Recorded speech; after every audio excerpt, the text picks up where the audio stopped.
Good evening. I'm Sherry Talbott, and welcome to Outside at the Grove. Tonight we welcome to our stage a dynamic duo who's been leaders of the stage on and off. Pat and Tom's first show at the Grove was not only their first individual show, but it was also the first show that they did together out here. Will Success Spoil Rock Hunter? That was the first show of the 1963 season. Tom joined the Oak Grove board in 1965. Yes, 1965. And he hasn't stopped since. Pat is ever present on stage, and in the early years she played the ingenue, and in more recent history the grande dame. Tom and Pat continue to be ever present at the Grove, being on the gates on Friday night, also assuming roles as campaign chair. Pat and Tom, welcome. And I want to start out with some of your stories from past days at the here at the Grove. Tell us about the first time you ever came to see a show here. The first play that year was Waltz the Toreadors. And, only old-timers like us would remember them maybe, but the leads were Vernon Wattenberger and his wife Joyce, and they were fun. Vernon and Joyce both were charismatic on stage, and this was a very dramatic play, and it just wonderful. But we came and were very happy to be here, part of it. Got through most of the show, and then it started to rain. A little bit. This was about 20 minutes before the end of the play, the curtain. Yeah. A little bit at first, and then it got a little steadier, and then eventually Fletcher came out on stage. Tall, slender Fletcher with his little hat flopping in the rain, and said he was so sorry about the rain, but if we wanted to go to our cars, we would wait it out a while and see if they could finish the play on stage. So we went to our cars and we waited, and it rained and it rained, and eventually most of the cars had left.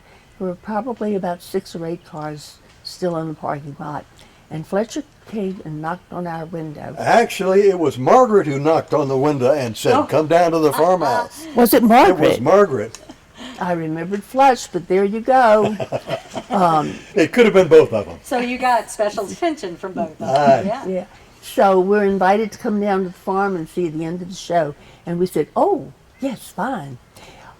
We had a babysitter that night for our 2 little girls, and they were not easy to come by always. So, and besides, Sherry, we wanted to see it at the end of that show. So we went down to the farm and were ushered into the parlor, and we all sat down, arms of chairs, sofas, sitting on the floor, leaning back on the sofa, and the room is lit very softly with maybe a low watt candle. I mean, not a candle, but a table lamp. But mostly the light is from candles and oil lamps. Wow. And oh my, the end of that show. And there's the point at the end where I think his name is General Sampé's wife comes down from the bedroom. She's an invalid, sort of. And you can hear her walk upstairs in that little farmhouse. And then you hear her come down the steps. And they're crazy little steps going up to that bedroom. And there she's into the parlor. And they finish the end of the show. And we are both kind of, And then when it's over, the actors are just right there, and they're people, and they just talk to us, and they're laughing and they're having fun, and oh my! So we went home, and just felt it had been a magical evening, and a lot of people talk about the magic of the Grove. They do, yeah. So we came to the rest of the season, and enjoyed everything, and being out here is a different experience from being in a theater. You start out in the light, we did then as we do now, and eventually the night just comes and takes you and envelops you, and you're just isolated from the rest of the world. And there are noises out there, maybe truck going down on the highway or a plane going overhead. But somehow they just kind of melt away, and you're just focused on this fantasy which is happening in front of you on the stage. And it's just a different experience. So, anyway, we are so impressed with the place and the experience, and how everybody seemed to have so much fun. And we kept saying, oh, if only we could be part of it. So, well, eventually we did find a way. That's fantastic. You know, and I love that you mentioned the audience, that one of your first experiences was as an audience member, and you were part of a very special group, and those are the ones that hang around, that will sit in the cars, because if you come back to either the stage or to the pavilion, and in your case, Pennyroyal Farm, you're going to get a treat. You're going to get a special performance and a special treat. Well said, Sherry. Well said. That's fantastic, and so much fun.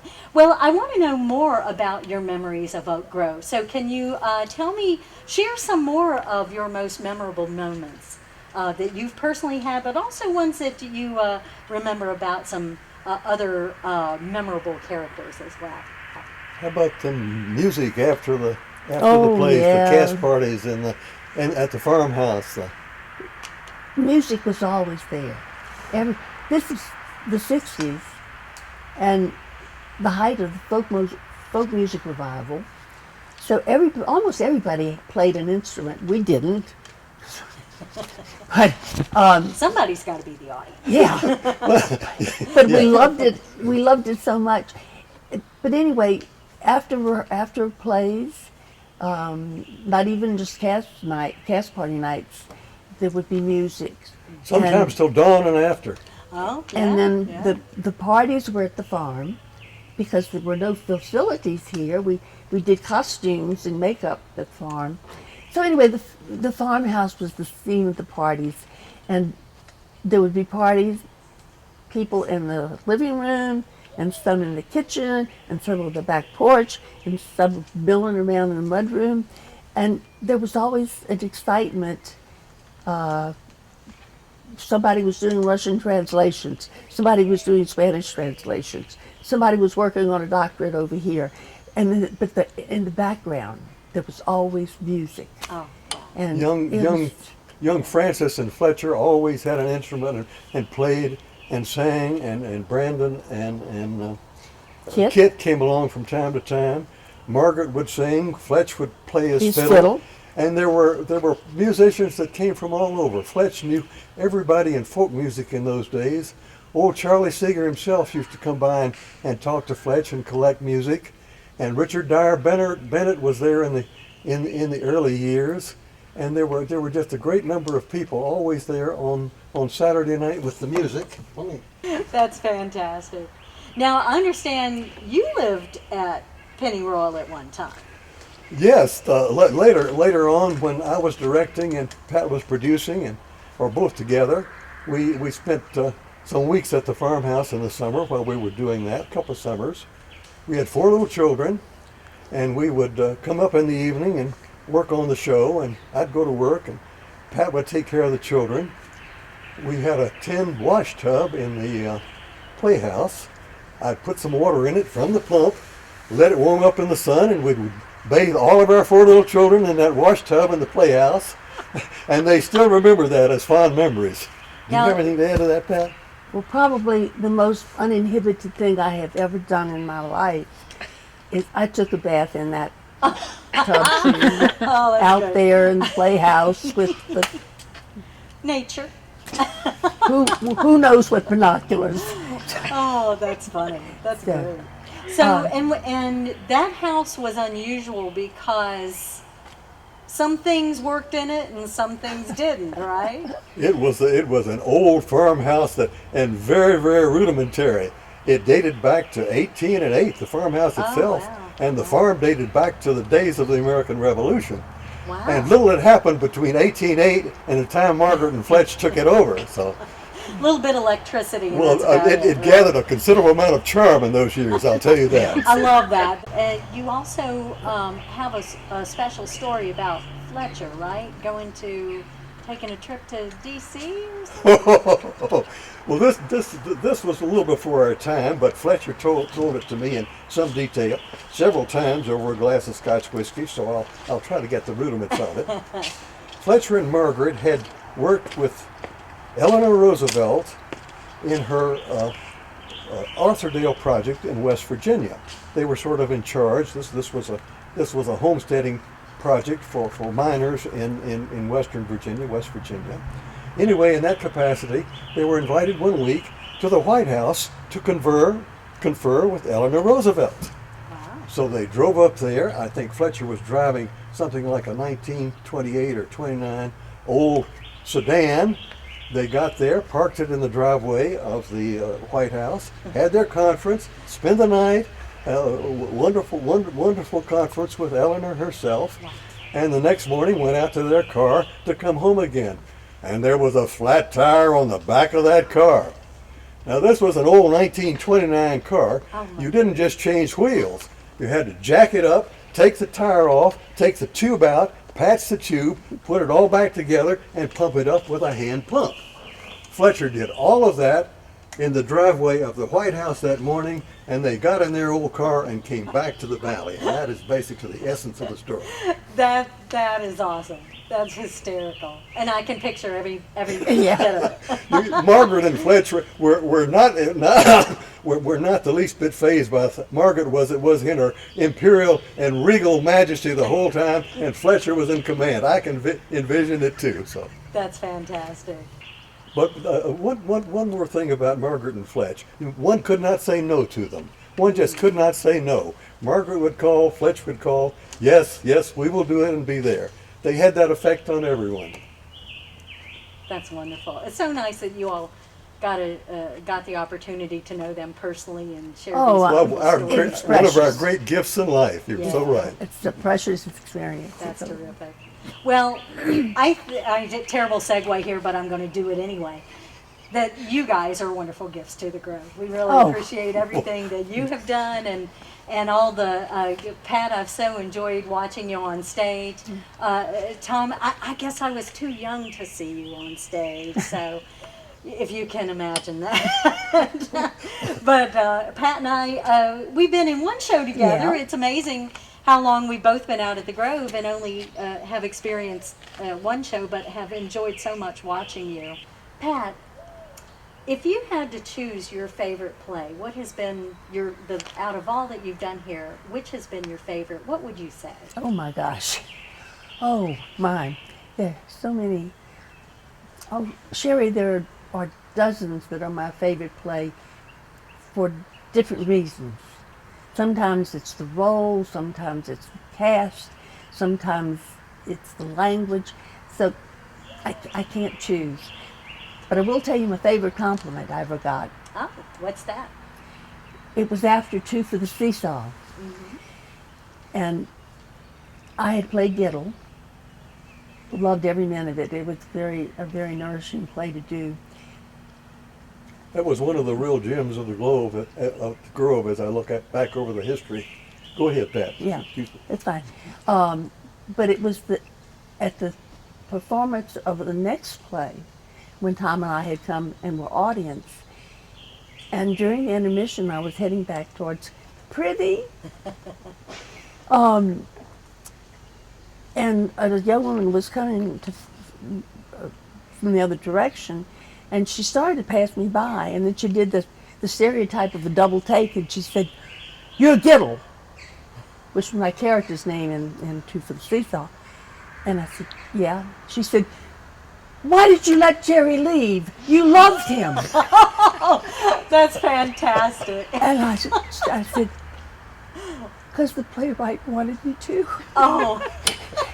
But usually when a play's over, it's over. And if people remember it for 3 days, that's fine. Yes. But she was still remembering it several weeks later, and that it was still that real to her. It was so intense in her memory. That's wonderful. That is the greatest compliment. I have to agree with you on that. It's wonderful when you make such an impact on someone that you've made a memorable moment. And again, that's what the Grove is all about. We're making these memorable moments with every play and affecting people sometimes very deeply and sometimes just to get a good laugh and have a great night. And But sometimes they need those laughs. oh, they do, yeah. We I could think use a especially good laugh next this year, year. they're going to need them after this year. So Yeah. yeah. What advice would you give to the young actors and crew who want to be a part of the Oak Grove experience? Is that for Pat or for me? Either of you, actually Well, both of you. I'll answer it. Give you I'll answer it with the same advice I got from Stan Stark. Stan Stark and I were compatriots on and off stage over many decades, and every time I saw Stan Stark in the Kroger store or out here at the Oak Grove, he had one word of advice. He says, "Tom, study your lines." That is amazing advice. Yes, if you've ever stood on this stage, yes, that's great advice. Did you have anything to add, Pat? Well, I think probably something along the lines of, please learn something about our history. And especially the history of the farm, Yes, and Fletcher and Margaret, and how they brought this theater into being. yes, Because knowing that makes being part of it far more special and nourishing. And the other thing I would say is, don't come to do your thing, come to be a team member. oh, that's wonderful advice. Come to be a Grover. Yes, that's wonderful advice. Well, again, thank you so much for being part of Outside at the Grove, and I think you were a great couple to start this series off with, so I appreciate everything that you've done for the Grove, everything you will continue to do for the Grove, and that does it for Outside at the Grove. Thank you so much, Thank you, Sherry. Sherry.